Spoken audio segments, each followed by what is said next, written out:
nuclear fusion, the holy grail of clean energy. That's the dream, yeah. Yeah, for decades, it's kind of felt like this tantalizing dream, always just out of reach. Hmm. But something's different now. Definitely. There's like this buzz, this feeling in the air that fusion is shifting, Yeah. like moving from the realm of, science fiction to a near future reality. It's not just hype. Yeah, I mean, what we're seeing now is this surge in private investment. right. And that's a sign Yeah. that serious players are taking this seriously. They believe fusion is no longer a pipe dream. It's not just theoretical anymore. People are Exactly. putting their money where their mouth is. So today we're diving into this really, really thrilling and sometimes kind of confusing world of nuclear fusion startups. Yeah, and the potential payoff is just enormous. Good. Near limitless clean energy, minimal waste. Like, it's almost hard to even fathom. Right. But the challenges are immense, too. Absolutely. Which is where this deep dive comes in. Yeah. And we'll be using excerpts from this YouTube video, Nuclear Fusion, who will be first to make it work. Kind of guide us along. That's a good one. Yeah, so Good to go. our mission today, I'd say it's to equip you with enough fusion knowledge, enough of the key ideas Right. to really impress your colleagues. And maybe spark some lively debates around the water cooler. Right, like, hey, did you listen to that deep dive? Yes, you know this, exactly. So let's get into it. Let's do it. What is fueling this sudden surge in fusion optimism? Why now? I mean, imagine this, right? Harnessing the very process that powers the stars. It's amazing. It's incredible. It- No greenhouse gases, no long-lived radioactive byproducts like traditional nuclear fission. Right, which is a huge concern for a lot of people, Absolutely. especially given, our climate goals, our urgent need for clean energy, Yeah, so it's a tantalizing prospect. and for investors. I mean, this is like the ultimate clean tech investment opportunity. Absolutely. It's a chance to back a potential world-changing technology. Okay, but fusion has always seemed just out of reach, Like, we hear about it, it's always 10 years away. Right. What's different now? So, for one thing, there's been significant, tangible progress Okay. in areas like material science and plasma physics. So the science itself is advancing. Yeah, and we also have advances in computing power. Right, AI and all that. Exactly, including AI, which can obviously, analyze the incredibly complex behavior of plasma. Because it's not just about getting it to happen, it's about controlling it. Exactly, controlling the chaos. Yes. And then, of course, there's the influx of private capital, which allows startups to really take risks. Right, they can kind of swing for the fences. Exactly, and pursue novel approaches that might have stalled in, traditional research settings. Like, maybe the government's not going to fund this crazy idea, but a private investor might say, you know what, I'm in. Right, exactly. Now, the video talks about the Q factor as this key measure of success. Yeah, it comes up a lot. Can you unpack that for us? What is that? Absolutely. Because I think a lot of people hear Q factor and they're like, what is that? It sounds very technical, It does. but it's actually pretty simple. The Q factor, or gain, is essentially a measure of efficiency, right? Okay. So it tells us how much energy we're getting OUT of a fusion reaction compared to how much energy we're putting in it. So like input, output. Exact. Yeah. A Q factor 1 means we're breaking even, Okay. which, scientifically impressive. Sure. But to have a viable power source, we need to go way beyond that. We need to get more out than we put in. Exactly. Okay, that makes sense. Yeah, So a high Q factor basically means we're on the right track. right. We're getting somewhere with this. We're getting more bang for our buck. Exactly. Yeah. What are some of the hurdles, though? I mean, it can't be that easy. Right. It's not like we've solved it. So even calculating the Q factor itself can be tricky, right? Because it's not just about the energy used to, initiate the reaction, but it's all the energy involved. Okay, so there are a lot of different factors that go into that. Exactly. Okay. And also, while fusion is much, much cleaner than fission, Sure. it still produces some radioactive waste, Okay. mainly from the neutrons released during the reaction. I see. So we'll need to deal with that safely and responsibly, right? It's not a perfect solution. No, it's not perfect, but it's way better than what we have now. Right. Orders of magnitude better. Exactly. Okay. And then there's the challenge of tritium, Tritium. Okay. which is a rare and difficult to produce isotope of hydrogen that a lot of fusion approaches rely on. Okay, so that's a whole other challenge in and of itself. Right, it's a whole other supply chain issue. Right, right. Got to get that fuel. Exactly. Okay, so it's not a perfect solution, but the potential benefits are massive. Huge. And it seems like there are multiple paths to actually achieving fusion. Yeah, there's no one-size-fits-all here. Right. Each with its own, I'm sure, advantages and drawbacks. Definitely. As the video breaks it down into 3 main approaches, right? Yeah. Broadly speaking, we have magnetic confinement, inertial confinement, and then hybrid approaches, which, as the name suggests, combine elements of the first 2. Okay, so we got our 3 main contenders. Yeah, you can think of it that way. Each one with its own kind of like engineering challenges and scientific puzzles to solve. Absolutely. It's a very diverse landscape of approaches. So where do we even begin? Let's dive a little deeper into those approaches. Starting with magnetic confinement. Right. I mean, it kind of sounds like something straight out of Star Trek, right? It does. It does a little bit, yeah. Like using these incredibly powerful magnets to contain this like swirling vortex of plasma heated to millions of degrees. It's pretty wild when you think about it. It's mind-blowing. So that's the basic idea behind magnetic confinement. Okay. And the most common type of magnetic confinement device is called a tokamak. Tokamak. Yeah, that rings a bell. Yeah, you're probably thinking of those iconic donut-shaped devices. Right, like a big metal donut. Exactly. Okay. And Tokamak Energy, which is the company we'll talk about later, Okay. they're a great example. They use a compact spherical tokamak. And their thinking is smaller is better when it comes to efficiency and cost. So it's like holding like a miniature sun in a magnetic bottle. Basically. What could possibly go wrong? Right. That's the challenge, right? Yeah. Plasma is notoriously unstable, Right. and controlling it is one of the biggest hurdles in magnetic confinement. I bet. But here's where it gets really cool.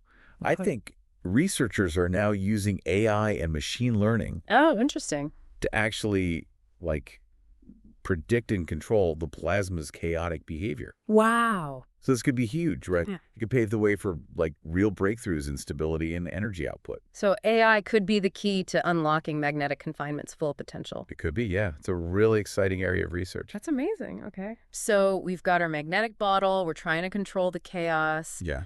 What about inertial confinement? Okay, so The video mentioned lasers and explosions. It sounds a bit more, shall we say, energetic? a little bit, yeah, a little more explosive for sure. Okay. So picture this. You focus an array of incredibly powerful lasers onto a tiny fuel pellet, like we're talking about the size of a grain of pepper. Shiny. Tiny. And these lasers, they deliver this massive energy pulse all in a fraction of a second. Yeah. And that causes the outer layer of the pellet to explode outwards. So far, so explosive. Right. But here's the really clever part. Okay. That outward explosion actually creates this equally powerful inward force. Okay. And this compresses the remaining fuel at its core to, like, immense pressures and temperatures. Wow. And that triggers the fusion. So it's like an implosion. Exactly, yeah. It's like a controlled implosion. Wow. And the National Ignition Facility, NIF, in the U.S., they actually achieved ignition using this method. Wow. So they essentially created, like, a miniature star in the lab. That's It's incredible. pretty amazing. But if they achieved ignition, what's left? Like, what's the challenge? Yeah, so the challenge with inertial confinement, especially with these, like, laser-driven approaches like NIFs, it's the sheer amount of energy needed to power those lasers. Ah, okay. So while ignition was a major scientific milestone, Huge accomplishment. huge, the energy used to achieve it far exceeded the energy produced by the fusion reaction itself. So it's like using a whole tank of gas to drive one block. Exactly, yeah. Not exactly an efficient way to get around. Not sustainable. Not sustainable at all. Okay, so scalability and efficiency are kind of the key hurdles there. Yeah, those are the big ones for inertial confinement. Okay, which brings us to our overachievers, I guess you could say. Yeah, the ones who want to do it all. The hybrid fusion folks. Right, so hybrid fusion is kind of like having your cake and eating it too. Okay. Right. I like cake. These companies, they want to capitalize on the strengths of both magnetic and inertial confinement. Yeah. So, for example, they might use magnetic fields to initially contain the plasma and then hit it with lasers or projectiles to achieve that final compression needed for fusion. A 1-2 punch. Exactly. That's a good way to put it. Yeah. Yeah. So we've explored the playing field. Mm-hmm. Let's meet the players. All right, let's do it. These companies really embody the 3 approaches we've been talking about. each pushing the boundaries of fusion technology in their own unique way. For sure. Who are we starting with? Let's start with a company that's generating a lot of buzz, both for their technology and their kind of clever name, Tokamak Energy. Tokamak Energy, right. Like you were saying, they're all about that spherical tokamak design. Yeah, the ST40 HTS, to be precise. Right, and they're really betting on this compact design, huh? Thinking it offers some big advantages. Yeah, in terms of efficiency, scalability, trying to make it practical. Practical, exactly. And gotta love their sense of humor, too. Yeah, a little bit of personality goes a long way. Naming their tokamak after Elon Musk's son. It's a bold strategy. It's definitely gotten people talking, that's for sure. It shows they don't take themselves too seriously, which is kind of refreshing, in the world of, serious scientific research. Right, exactly. But don't let that fool you. They're no joke. No, they're playing for keeps. Yeah, they've gotten some serious funding, considered a major player in this race to fusion power. And speaking of serious funding, what about Commonwealth Fusion Systems? Those guys are, rolling in venture capital, right? Yeah, they've definitely attracted a lot of attention. It's like all the billionaires are lining up to throw money at them. It seems like it, yeah. They've raised over $2 billion in funding so far. $2 billion? That's wild. A lot of money. Gives them a big leg up for sure when it comes to developing and testing their ambitious ARC reactor. Right, ARC. Affordable, robust, compact. That's the dream right there. That's the trifecta. It really is. And their goal is to actually demonstrate net positive energy gain with ARC by the 2030s. Okay, so that's coming up pretty quick. It is. It's a tight timeline, but, they seem confident. Well, when you've got $2 billion, I guess you can be confident. That helps. Ambition definitely seems to be a common theme in this world, right? Like, everyone's shooting for the moon. Absolutely. Take TE Technologies, for instance. Another fascinating company. Yeah, they're going down a different road when it comes to the fuel they're using. Right, so instead of that more common deuterium-tritium mix. Right, which we talked about earlier, those challenges with tritium. Exactly. TE is all about hydrogen-boron fuel. Interesting. Which, if they can get it to work. Right, big if. Big if? Yeah. Could lead to, even cleaner fusion power with minimal neutron radiation. Wow, so even less radioactive waste. Potentially. Yeah, that's the goal.